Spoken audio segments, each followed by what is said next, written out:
Dudu na dua sa tunga di bagason. Ipajong kamu isong ko sa wangun na mababa dua tunga tari bata.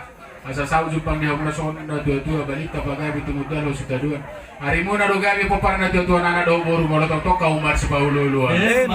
Asa parti gulong siya lalama gulong niyo po. Manu pa amat tari bata sa tong mamakorasya kasala niyo po.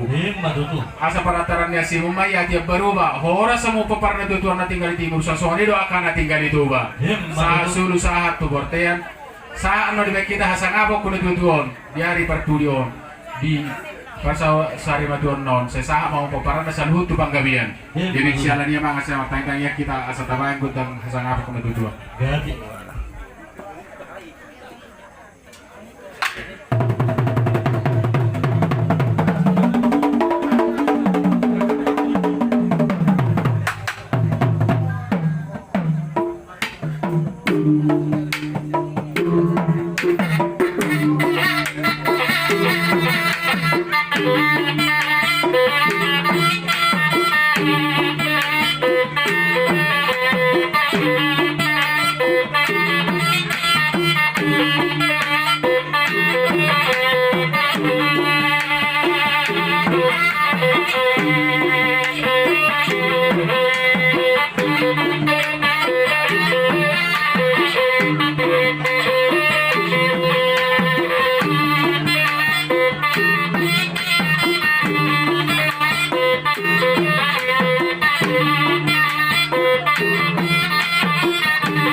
marajan nami go mana uli go mana dikan boy majong tong marajan ya suton.